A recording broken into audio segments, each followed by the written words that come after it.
골라 터는 재미가 있다. 비욘드 리포트 주간 전망대입니다. 오늘도 금융시장의 핫한 아이템들을 리포트 밖의 이야기 탈탈 털어보겠습니다.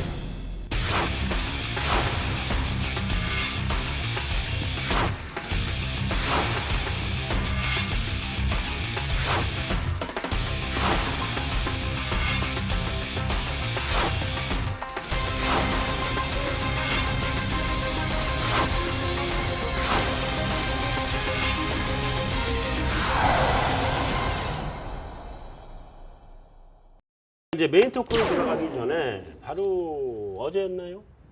어제였죠? 예, 맞습니다. 옐런이 좀 이상한 소리를 갑자기 한마디를 해가지고 금융시장이 조금 좀 출렁거렸던 것 같아요. 그래서 옐런의 발언이 뭐였는지 그리고 거기에 따라서 외환시장 그렇죠. 예. 커런시 마켓에서 어떤 일이 있었는지를 우리 역시 전승지 여신께서 일단 뭐 옐런이 12월 인상 가능성이 살아있다라는 얘기를 했고요. 바로 뒤에 더들리도 이제 뭐 동의한다 이렇게 얘기를 하면서 네. 이제 달러는 전체적으로 강세를 나타냈습니다. 일단 유로도 하락을 했고 특히 달러엔이 최근에 잘 못 오르다가 이제 121엔을 넘어서서 121.5엔을 넘어서는 그런 모습을 보였고요. 달러 지수가 97.8 이 정도 수준까지 올랐습니다.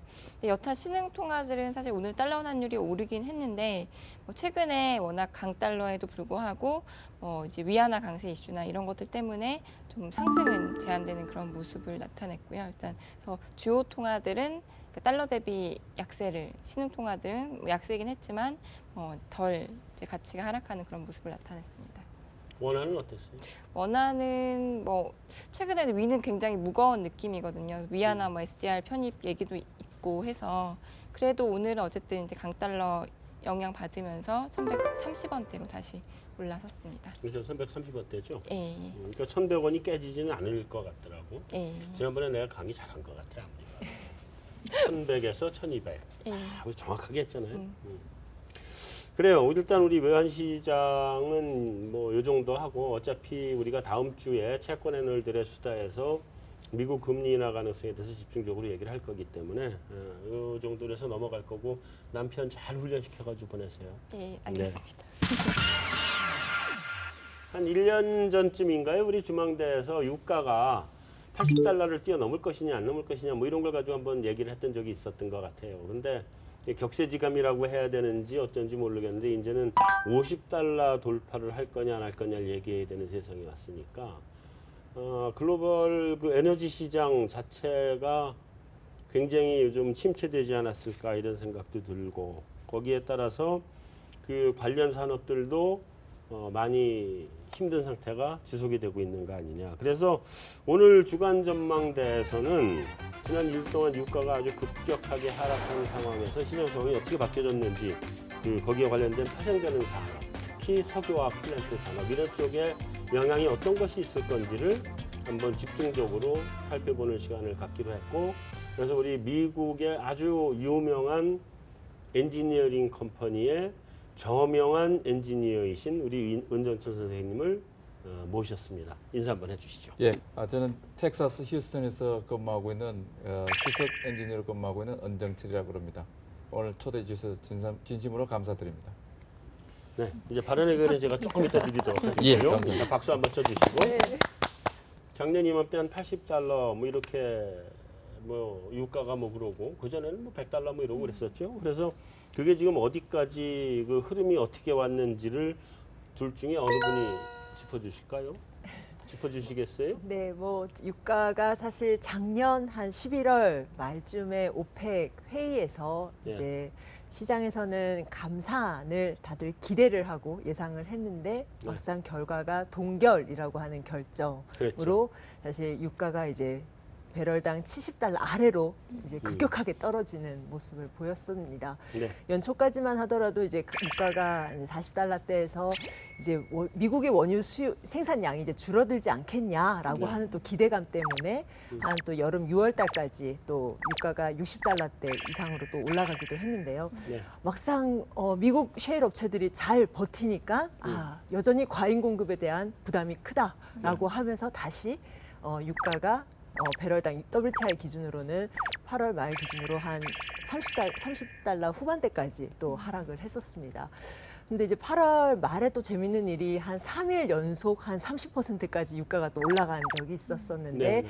그때 이제 나왔던 이슈가 베네수엘라가 오펙에 긴급 회의를 요청을 한다라고 하는 이슈 때문에 이제 일단 유가는 배럴당 30달러 후반대에서 저점을 찍고 지금 현재 40달러 중반대 수준에 와 있습니다. 현재 가격이 크게 오르지는 못하고 현재 지금 약간 횡보세다라고 볼 수가 있습니다. 그 한때 이렇게 두 번째 이렇게 쭉 떨어졌다가 반등 좀 했다 또 떨어질 때였나요? 네. 30이 무너지고 이제 이자 볼 거다 이런 얘기도 있었거든요. 네. 근데 이자에 가는 건 어떻게 보세요? 사실 최근 골드만삭스가 사실 커머더티 시장에서는 슈퍼베어 가장 약세 전망을 내놓고 있는 대표 어떤 해외 기관인데 한때는 슈퍼 불리시였잖아요. 그렇죠. 150달러 얘기했잖아요. 다들 150달러에 대한 맞습니다. 전망에 대한 가장 또 선두적으로 얘기를 했다가 지금 와서는 유가가 20달러로 또 떨어질 수 있다라고 하는 전망이 나오고 있습니다. 전반적인 지금 유가에 대한 전망은 상당히 좀 약세에 대한 가격 하락 리스크에 대한 부분이 상당히 큰 것 같고요. 네. 거기에 가장 큰 이유가 현재 지금 어느 누구도 그렇게 크게 줄이지는 않고 내년 또 초반쯤 되면 또 이란의 원유 공급까지 늘어나게 된다면 더 이상 이제 저장할 탱크가 없지 않냐. 그게 이제 현물 시장에 쏟아져 나오게 된다면 상당한 충격을 줄 수 있다라고 하는 좀 위협적인 어떤 발언도 하고 있습니다. 이란이 언제쯤부터 본격적으로 뭐 생산에서 수출 쪽으로 나오게 되나요? 일단 지금 시장에서는 내년 이제 상반기 빠르면 이제 이란 입장에서는 어떻게든 빨리 수출을 하고 싶겠죠. 싶은 입장일 테고요. 그게 IAEA의 이제 그 이란 핵 개발 억제를 이제 검토하는 과정이 12월 15일 날 리포팅을 하게 됩니다. 그러면 네. 그 결과에 따라서 빠르면 이제 정말 이르면 1월 이제 일단 1분기 내년 상반기에 일단 수출 재개를 하지 않겠냐라고 예상을 하고 있습니다. 유가가 많이 하락했잖아요. 우리 김연매 의원. 네. 우리 계열사니까 내 특별히 항상 계열사 내 발언권을 더 많이 줘. 네. 고맙습니다. 네. 이게 유가가 많이 떨어졌단 말이에요. 근데 이제 이게 산업적으로 또 일반 뭐 소비자들한테까지도 해서 긍정적인 측면도 있고 부정적인 측면도 있고 있을 텐데 종합적으로 좀 한번. 물론 일단 나는 기름값은 떨어져서 좋아. 네, 지금 말씀하신 것처럼 당장 미국에서 가장 이제 가솔린 가격이 많이 떨어져 있죠. 그래서 미국 소비에는 상당히 기여했다. 특히 미국 가계 소비에는 이제 가처분 소득 증가 효과에 맞먹는 이제 그런 좋은 효과가 나타나고 있다는 게 지금 현재 상황이고, 네. 그래서 미국 관련된 이제 미국 소비 관련된 수출 쪽은 산업도 전반적으로 지금까지 좋아왔던 거죠.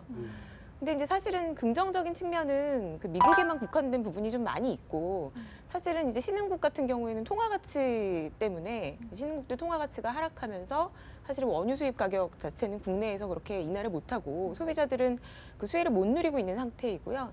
오히려 역으로 이게 통화 가치가 더 많이 빠진 나라들까지 발생을 하면서 저유가의 수혜는 미국만 혼자 누리고 있는 게 아닌가 이런 생각을 좀 하고요. 그리고 이게 어느 정도 약간씩 예측 가능한 속도로 낮아질 때는 우리가 이게 한 10% 가격 낮아지면 소비가 얼마 늘어납니다. 이런 게 이제 통계적으로 예측 가능한 구간에 있었는데 지금은 약간 그 통계치를 완전히 넘어가 버리는 그 예측 불가능한 구간으로 네. 오히려 부정적인 파급 효과를 더 많이 만들고 있는 게 아닌가 그런 생각이 좀 듭니다. 올해 우리나라 수출이 계속 마이너스인데 주 원인이 그냥 유가거든요. 사실 물량 기준으로 하면 석유류 제품의 가격이 떨어져서. 유가가 떨어져서 석유 관련한 제품의 수출이 급감을 해서 그 부분이 크거든요. 근데 우리나라뿐만 아니라 원자재 수출국은 말할 것도 없고요. 그래서 너무 급격하게 떨어지다 보니까 긍정적인 효과보다는 지금은 세계 경제에 부정적인 영향이 더 큰 것 같아요. 그러니까 그래서 내가 지금 사실 보충 질문을 하고 싶었던 거는 네. 지금 가장 그 타격을 받은 산업이 어떤 산업들이에요? 일단 이제 미국에서 직접적으로 하는 거는 이제 국가들이죠. 베네수엘라나 나이지리아 이런 원유 생산하는 맞아요. 쪽들. 국가들은 그렇고. 네, 그런 거고. 지금 당장 그 미국과 경쟁할 만한 품목들 네. 이런 게 지금 당장은 좀 타격을 받고 있지 않나. 네. 그리고 이제 저 같은 경우는 제가 분석하고 있는 게 이제 건설하고 유틸리티인데요. 이게 극명하게 반대 방향으로 갈리는 게 오늘 한국전력 실적 발표가 있었는데 얘네들은 어닝 서프라이즈를 내고 저유가 수혜를 보는 반면에 건설 같은 경우는 가장 극단적으로 건설 조선 플랜트 쪽에 원유 생산 시설이나 원유를 활용하는 각종 플랜트 산업이 가장 그 벼랑 끝으로 내몰리고 있는 게 아닌가 좀 극단적인 상황으로 가고 있습니다. 반전이 전기값은 안 깎아준대요. 아, 그게 이제 그런 그런 깎아줬으면 좋겠는데. 저도 좀 그랬으면 좋겠는데요. 이게 네. 사실은 쉐일이 무섭고 유가 빠진 게 무서운 게 뭐냐면 골드만삭스 리포트 중에 굉장히 인상 깊었던 게 있습니다. 작년에 나온 보고서인데요. 쉐일이 디플레를 부른다. 쉐일은 디플레다. 이렇게 정의를 한 보고서가 그렇죠. 있습니다. 예. 정확하게 그래서 우리나라도 지금은 현재 수준에서 전기요금을 낮추면 공공 그 요금을 낮추는 것이 상당히 부담되는 물가 상승률을 지켜야 되는 상황이기 때문에 개인적으로 좀 낮췄으면 좋겠지만 깎아줄 것 같지는 않습니다. 네, 수석 엔지니어님 네. 제가 한 가지만 돌발 질문을 하는. 예. 지금 미국의 그 휘발유 가격이 그 얼마인가요? 아, 미국에서는 그 여러 가지 지역별로 차이가 있는데 네. 지금 텍사스가 텍사스 굉장히 거의 제일 낮은 수준을 유지하고 있습니다. 그래서 네. 제가 오기 직전에 그 1.82달러 그러니까 그 갤런당 그렇습니다. 네네. 그래서 갤런당 해가지고 계산하면 환율하고 또 3.75 계산하고 이렇게 좀 하면은 우리 한국 돈으로 따지면 약 500원 정도 이렇게 리터에? 500원 그 정도 되지 않을까 생각합니다. 싸다. 지난주에 미국 원유 재고가 좀 증가했다 이런 얘기가 나오면서 그 국제 유가가 그냥 큰 폭으로 그 하락을 했는데 그럼에도 불구하고 그러니까 수요는 지금 많이 줄어드는 상태인데 생산은 지금 줄어들지 않고 있죠. 생산은 뭐 계속 유지하고 있는 거죠.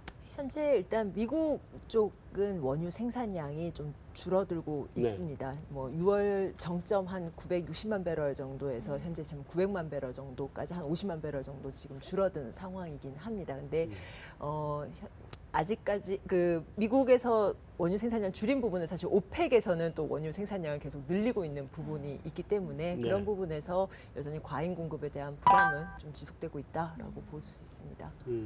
그러면 뭐 시장에서 유가가 상방으로 갈 가능성은 굉장히 제한적이라고 봐야 되겠네요. 뭐 시장에 지금 현재 불확실성이 워낙 높다 보니까 그런 이제 수급적인 리밸런싱, 저유가 국면에 대한 리밸런싱이 이제 과정에 있는 상황인데 여전히 아직 그 균형점이 새로운 균형점이 어딘지 도대체 모르는 어떤 그런 부분에서는 공급적인 부분에서 특히나 그 수급 리밸런싱을 해야 될 텐데 그런 과정이 아직까지는 좀 느리다 보니까 그런 가격에 대한 아직 하락 리스크가 좀 커 보입니다. 그러니까 수급 리밸런싱이 이게는 전혀 안 일어나고 있는 거 아닌가 아직도. 네, 네. 그냥 생산하는 데는 그냥 계속 생산하고 있고 네. 수요는 줄어든 상태에서 늘어나지 않고 있고 지금 그 상태가 지금 계속 오고 있는 거 아니에요? 어디가 수도꼭지 잠갔다는 나라가 지금 별로 안 들리잖아. 사실은 이제 가장 먼저 이제 원유 생산 원가에서 가장 좀 높은 쪽이 이제 비전통 원유라고 하는 뭐 미국의 셰일 업체라든가 아니면 네. 캐나다 오일샌드, 뭐 아니면 심해 유전 이런 쪽에서 뭐 원유 생산이 줄어야 뭔가 이제 공급의 어떤 리밸런싱이다라고 할 수가 있는데 미국의 셰일 업체들도 상당히 탄력적으로 공급에 대한 부분에서 대응을 하다 보니까 이제 시장에서는 생각보다 상당히 잘 버틴다라고 하는 부분으로 좀 보고 있습니다. 그런 부분이 이전과 상당히 좀 달라진 어떤 모습이다라고 할 수 있죠. 그러면 유가가 이게 한 100달러 이상 가고 그럴 때가 좀 이상하게 비싸긴 했는데 미국 그러니까 그 실질 가격으로 유가를 쫙 놓고 보면 이렇게 비쌌던 적이 사실은 없거든요. 네. 굉장히 비싼 상태죠, 실질 가격으로. 네, 네. 이게 최근에 떨어진 가격이 어떻게 보면 적정 수준의 가격 아닌가 싶은 생각이 드는데 네. 수석 엔지니어님, 미국의 쉐일이나 이런 것들의 공급 능력이 지금 뭐 사실은 잠재적으로 무한하게 있는 거죠. 그러니까 유가가 올라가면 얼마든지 수도꼭지만 틀면 나오는 상태 그렇죠, 아닌가요? 그렇죠.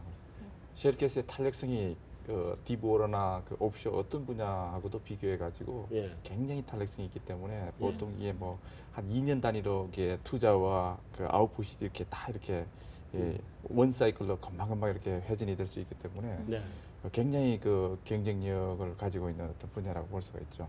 그래서 제가 볼 때는 이게 잠재적인 어떤 미국의 큰그 세계 경제를 휘어잡을 수 있는 열쇠라고 이제 저는 보고 있죠. 네. 근데 그러면 못 올라가는 거 아니에요? 네, 그런데 이제 앞서 이제 적정 유가 수준이 도대체 어디냐. 근데 에너지 시장만이 가지고 있는 고유한 좀 특징이다라고 하는 점이 이 에너지 시장은 철저히 좀 셀러즈 마켓입니다. 가진 자들의 어떤 파워를 가지고 그동안 사실 막상 원유를 정말 생산하는 원가가 얼마냐 이제 까봤더니 사우디나 이란 이런 이제 중동에서 생산하는 원가는 5달러도 채 안 된다라는 게 데이터로 나옵니다. 이제 뭐 이렇게 삽으로 푸기만 하면 그냥 돼요. 사실 뚫기만 하면 뽑아져 나오나 봅니다. 사실 그런 부분에서 생산원가 그렇게 낮은데 사실 작년까지만 하더라도 유가 100달러를 유지를 했던 부분에서 얼마나 많은 프리미엄을 받고 거래가 됐던 부분이었던 게 그게 이제 에너지 시장에 지금도 사실은 뭐 이제 작년 오펙 회의에서 사우디가 이제는 자기들이 스윙 프로듀서의 역할이 아니라 이제 시장 메커니즘에 맡겨서 그러니까 현재 지금 어떤 유가 수준이 이제 시장에 의한 어떤 가격 형성을 네. 원한다라고 얘기를 했었는데 여전히 사실 사우디 아람코는 현재도 이제 다음 달 OSP라고 해서 판매 가격을 이제 고시를 합니다. 그러니까 이게 협상력으로 뭐 이렇게 바이어가 원하는 가격으로 내놓는 게 아니라 이 다음 달에는 이 가격에 우리가 판매합니다라고 발표를 하고 그 가격에 바이어는 그냥 사올 수밖에 없는 상황이라는 겁니다. 그런 부분이 사실 이제 다른 시장과는 조금 다른 부분이었던 게 아닌가. 그러면서 이제 오펙이라고 하는 또 특수한 어떤 카르텔 조직이 또 형성이 됐던 부분이었는데 지금은 이제 그런 사우디의 어떤 전략이 상당히 완전히 바뀐 그게 뭐 30년 역사를 바뀐 어떤 또 전략을 내놓다 보니까 현재 네. 지금 시장 상황의 어떤 좀 불확실성이 높은 게 아닌가라고 보고 있고요. 앞서 이제 현재 이제 새로운 어떤 뭐 시장에서 말하는 어떤 균형점이라고 하는 부분이 시장에서는 한 60에서 70달러 정도면 오펙도 중동 입장에서도 그 정도 레벨이면은 어느 정도 우리도 수용을 할 수 있다라고 좀 보고 있는 부분이라서 마냥 유가가 하락하는 거를 또 반기지는 또 않는 부분도 있습니다. 네. 한 60달러, 70달러는 좀 멀리 먼 얘기 같고요. 자, 그래서 어쨌든 우리 유가 얘기는 굉장히 길게 얘기했으니까 이제부터 우리 수석 엔지니어님의 미국 에너지 산업에 관해서 좀 한번 장황한 설명을 한번 해주시기 바라겠습니다. 자세한 설명을. 어쨌든 자, 유가 낮아지면서 미국 에너지 산업이나 하여튼 에너지 산업뿐만 아니라 굉장히 다양한 산업들의 영향이 굉장히 컸을 텐데 어떤 에너지 산업에 관해 지금 분위기가 어떤가요? 예, 지금 에너지 관련된 이벤트가 굉장히 많은데 네. 특히 다른 지역에는 별 차이가 없지만은 그 텍사스 쪽이 특히 휴스턴 에어리어가 네. 에너지 허브이기 때문에 굉장히 데미지가 지금 큰 상황입니다. 제일 먼저 그 가장 그 유가 생산하는데 단가가 높은 옵쇼 쪽이 네. 굉장히 지금 뭐 붕괴가 되다시피 많은 회사들이 지금 그 많은 그 해고를 하고 있고 해고를 하지 않더라도 그 뉴스나 이런 데 인터넷에서 이래 보고되는 것에 따르면은 해고는 하지 않았는데도 일 있으면은 나와서 근무하고 일 없으면 집에서 쉬는 예. 실제 보도는 안 되지만은 그 심각성은 정말 말로 표현할 수 없을 정도로 그렇게 심각한 사정이고요. 네.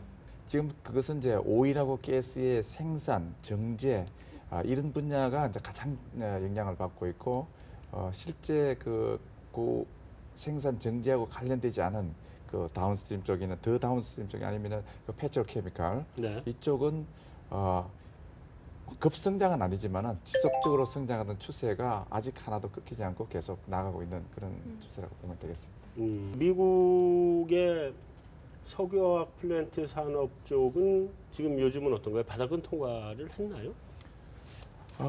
미국 석유화학은 사실상 어떻게 보면은 상대적으로 오일 프로덕션하고 리파이닝, 그러니까 정제하는 어떤 시설에 비해서 굉장히 그 기여도가 전체 그 GDP나 여러 가지 그 미국 경제에 미치는 기여도가 굉장히 좀 낮은 편입니다. 네. 왜냐하면 굉장히 그 오일하고 가스 프로덕션이 집중되어 있기 때문에. 네. 네. 근데 이제 그 지금 오일앤 가스 쪽은 굉장히 그 하향 곡선을 긋고 있는 반면에 석유화학 관련은 계속 그 상향 약간의 그 상향 곡선을 계속 긋고 있는데 전체적으로는 오일앤 가스 이쪽 비중이 너무 높기 때문에 네.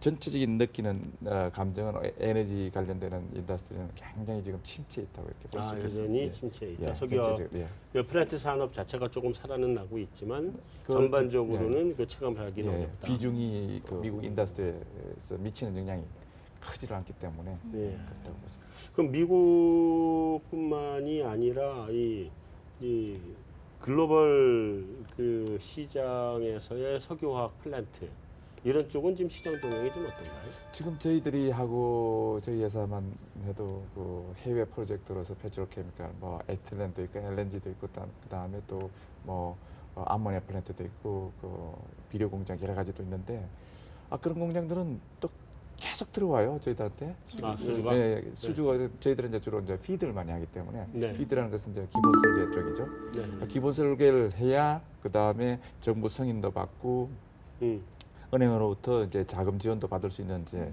그 기본적인 어떤 이제 다큐멘트가 되기 때문에 네, 순서가 그러니까 기본 설계하고 그다음에 승인 받고 난 다음에 예, 상세 설계 들어가고 예, 상세 설계 들어가는데 보통 한 5개월에서 네. 6개월 정도부터 해가지고 한 2년 정도 길이는 한 2년 3년 정도 있다가 이제 EPC가 들어가고 네, 이렇게 네. 하는데 저희들이 하고 있는 일 자체의 어떤 그 양이라 그럴까 그리고 그 하는 뭐 여러 가지 그 니즈나 이런 걸 볼 때 향후 EPC가 어떻게 전개될 건지를 굉장히 추측할 수 있는 어떤 그 하나의 잣대가 될 수가 있어요. 네, 네. 그래서 현재 해외 쪽에서 미국이 아닌 해외 쪽에서의 그 석유화학 관련되는 일들은 저희들이 지금 쉬지 않고 계속 일을 계속 하고 일이 있는데, 계속 수주가 일하고 계속 들어온다. 계속 들어오고 특히 있습니다. 어떤 지역에 그게 집중되어 있는지 말씀해 주시죠. 중국이 좀 많고요. 네. 중국이 많고 러시아도 있고 그다음에 그 미들이스트도 있고 중동도 예, 있고. 예.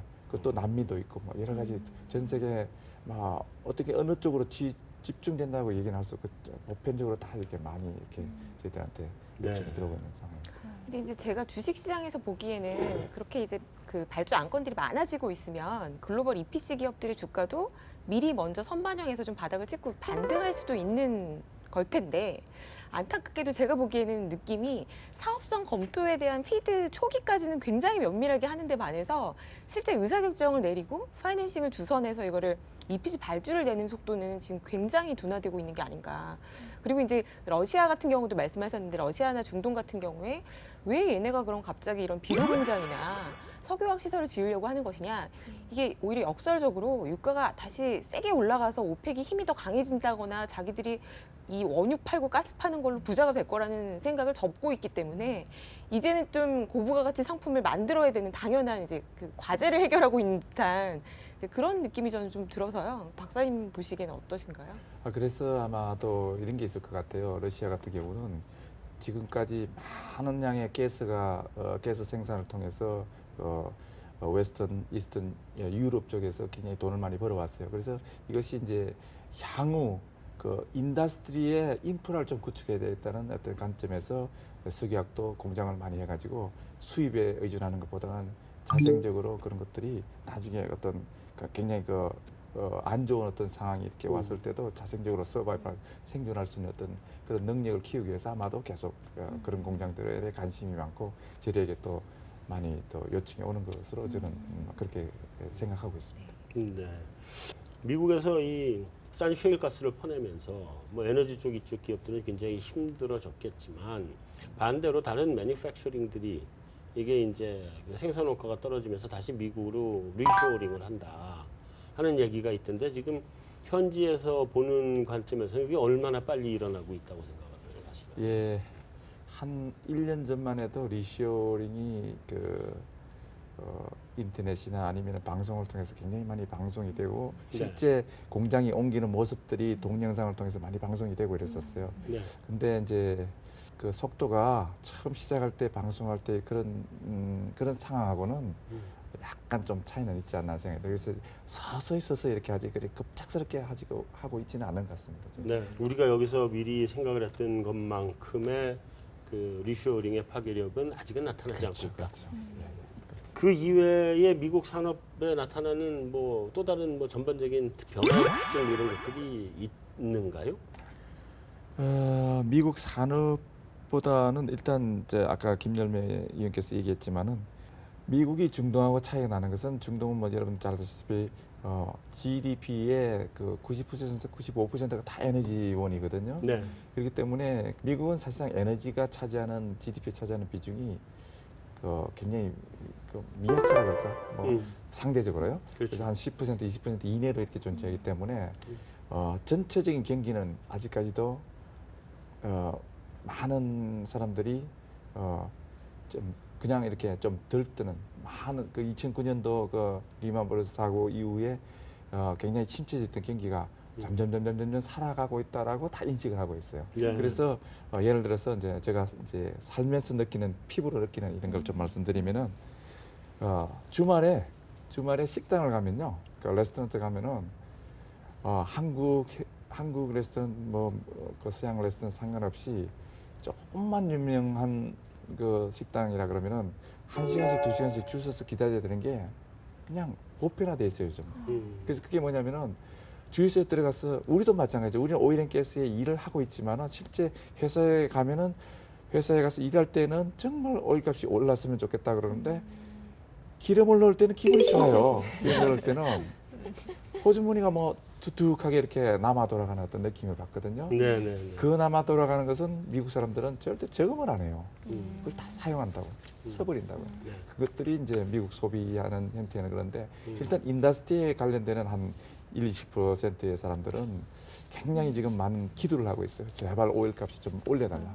아까 여러분들이 이제 내리는 게 좋으냐 올리는 게 좋으냐 그러는데 모든 그 경제 원리나 여러 가지를 볼 때는 옵티멈한 게 있는 것 같아요. 가장 최적정의 그 레인지가 있는데 예.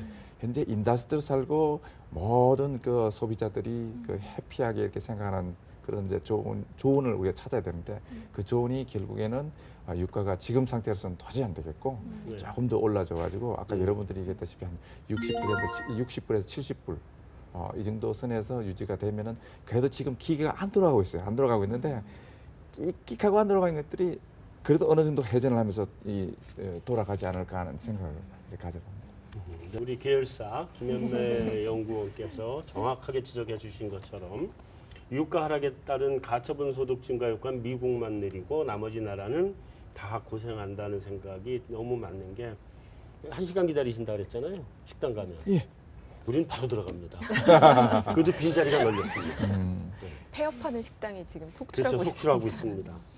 에너지 산업이나 아니면 유가의 변화가 우리나라에 지금 어떻게 영향이 지금 오고 있나요? 뭐 여기저기 영향 오는 데가 많을 텐데 뭐 조선업종 타격이고 석유화학 힘들고 뭐 이런 등등 굉장히 많이 피해가 올 텐데 조금 누가 구체적으로 좀 설명을 우리 김현미 의원님. 네, 조선부터 이제 말씀을 드리면 네. 지금 조선 3사가 다 영업 적자를 기록한 그 기염을 토하게 됐는데 이제 네. 실적을 공시하고 난 이후에도 선박이 발주가 취소되는 정도의 초유의 사태가 지금 벌어지고 있는 거고요. 적자도 적자가 확대되는 네, 걸로 보완 공시했죠, 그래서. 공시를 다시 하고 있고 그리고 이제 이쪽에서 고용이 나빠지다 보니까 사실 구조조정을 할 수밖에 없는 필연적인 순간에 들어와 있고 미국의 에너지 기업조차도 감축을 하겠다는데 한국의 네. 조선사가 버틸 재간이 지금 없는 거고요. 그래서 구조조정을 하니까 저 같은 경우 제가 건설을 보는 입장에서 지역적으로 상당히 경기가 침체되는 게 눈에 보이기 시작하는 부동산 가격의 하방 리스크가 커지는 지역이 눈에 딱 보입니다. 거제도. 뭐 안타깝지만 집을 내놔도 보러 오는 사람이 없다. 울산이 그렇고 이게 네. 이제 기계 때문에 창원이나 대구까지도 올라오는 게 아니냐. 이게 지금 상당히 우려가 되고 있는 상황이고요. 건설 역시 마찬가지인데요. 사실은 지금 유동성의 힘이 사실 가장 크고 레버리지를 늘릴 수 있는 여력을 한도를 최대한 늘어준 게 부동산 가격 상승을 여기저기서 촉발을 시키고 있는데 고용이 너무 불안정해지고 사실은 이렇게 되면 그 부동산이 과연 얼마나 버틸 수 있는 것이냐라는 우려를 또 만들고 있어서 사실 저는 한국 경제 제일 중요한 거는 조선건설이 지금 침체기에 들어가는 시작일 수 있다. 그러면 이것이 부동산 시장에 영향을 줄까 봐 고용이 어디까지 어떤 지역별로 어떤 영향을 줄 것이냐 이게 좀 제가 고민하고 있는 부분입니다. 한 가지만 더 여쭙겠습니다. 예. 네. 그 지금 미국은 이런 저유가를 사실은 저유가를 만든 게 미국이고요. 그렇죠. 예, 예, 주범이죠, 주범. 예, 쉐일을 파내자고 작정을 한 게 이제 미국이 한 거니까 만들면서 미국은 이런 저유가라고 하는 새로운 이 경제의 균형점을 잡고 패러다임을 쳐서 거기에 잘 맞춰가지고 가고 있는 것 같은데 자 우리 에너지 기업들은 좀 어떻게 해야 될까요? 뭐 조언을 좀 해주실 수 있으시면. 우리가 기본적으로 이제 두 가지 문제가 있는 것 같아요. 조선소에서 이제 두 가지 이제 그 보통 이렇게 우리가 상품을 따지면 그 두 가지 상품인데 하나는 배를 만드는 쪽이고 하나는 해양 플랜트예요. 네. 해양 플랜트인데 어쩌든 이제 그 전에는 이제 조선소에서 근무도 해봤기 때문에 그 상황을 좀 쉽게 이해를 할 수 있었어요. 근데 조선 쪽은 적자 폭이 굉장히 그 좀 미약해요. 네. 상대적으로 예. 그 해양 플랜트하고 비교할 때 그 해양 플랜트 쪽 같은 경우는 우리가 그 턴키 프로젝트 일괄 그 도급하는 이런 식으로 그 수주를 많이 했었어요. 네. 여기서 이제 우리가 굉장히 실수를 많이 했었어요. 근데 우리는 자신 있다고 믿었고 그 주는 쪽에서는 그 많은 쪽으로 이렇게 분리해서 이렇게 그 의뢰를 하면은 그 공장을 이렇게 해양 플랜트를 만드는데 이걸 막 분리해서 이렇게 만들면은 그 엔드 유저 쪽, 그 클라이언트 쪽 입장에서 굉장히 그 골치가 아파요. 그래서 한쪽에다 이렇게 몰아줬는데 한국 입장에서는 조선소 입장에서는 가능하다고 믿었던 거예요. 네. 우리는 할 수 있다라고 믿었던 거예요. 그래서 네. 이게 덥석 그런 것들을 전부 다 수주를 해버렸는데 가장 문제가 뭐냐면 기본 설계가 안 됐던 거예요. 해양 플랜트는 배하고 틀려가지고 배는 그냥 미케니컬리 그냥 기계적으로 이제 구조해서 가고 이렇게 설계하는 것이기 때문에 그거는 우리가 다 커버를 할 수가 있어요. 우리가 다 하는데 해양 플랜트는 그 해양 플랜트 그 플랫폼이나 이런 거 위에서 배 위에서 그 공장이 있는 거예요. 과학 공장 같은 이게 네. 정유 공장 같은 이런 공장이 있는 거예요. 그래서 그 공장에 대한 기본 설계가 안 되는 거예요. 그래서 조그마한 어떤 변화가 클라이언트한테서 왔을 때 우리가 그걸 설계 이렇게 빨리 이렇게 대처를 해야 쭉 그 디테일 설계로 나오면은 여기서 하나 잘못하면 여기는 10개를 고쳐야 돼요. 네. 그런데 그런 것을 효과적으로 이렇게 잘 흡수를 못하고 이래가지고 너무나 많은 피해를 입고 어떤 경우에는 그 플랫폼 자체가 다 만들어 놓고도 납품을 못하는 그런 경향까지 있다. 그래서 뭐 울산에 갔더니 어떤 조선소는 그 7천억, 8천억짜리 플랫폼을 2개씩이나 납품을 못하고 있다는 이런 소리도 듣고 이러는데 네. 가장 문제는 우리가 기본 설계, 해양 플랜트 쪽에서는 기본 설계를 못하는 그것이 가장 문제인데 자생적으로는 이건 불가능해요. 안 됩니다. 네. 어떻게 해서든지 우리는 조금 어디 선진국에서 이미 개발되어 있는 기본 설계를 우리가 안고서 그걸 발판해서 가야 되기 때문에 컨소시엄이나 M&A를 통해서 어느 정도 그런 찬스를 가지고서 거기서 그걸 발판으로 해나갈 때 우리가 가능성이 있는데 아직까지는 그렇게 못했다는 것이고 그게 이제 해양 플랜트에서 가장 문제고 육상 플랜트 쪽은 가장 문제가 지금까지는 개개인이 모든 오파나 이렇게 프로포저를 제출했던 거예요. 그래서 한국 사람들끼리 전부 다 싸웠어요. 그 네. 중동 회사는 중동의 클라이언트들은 전부 그걸 노렸던 거예요. 네. 한국 사람들끼리 서로 음.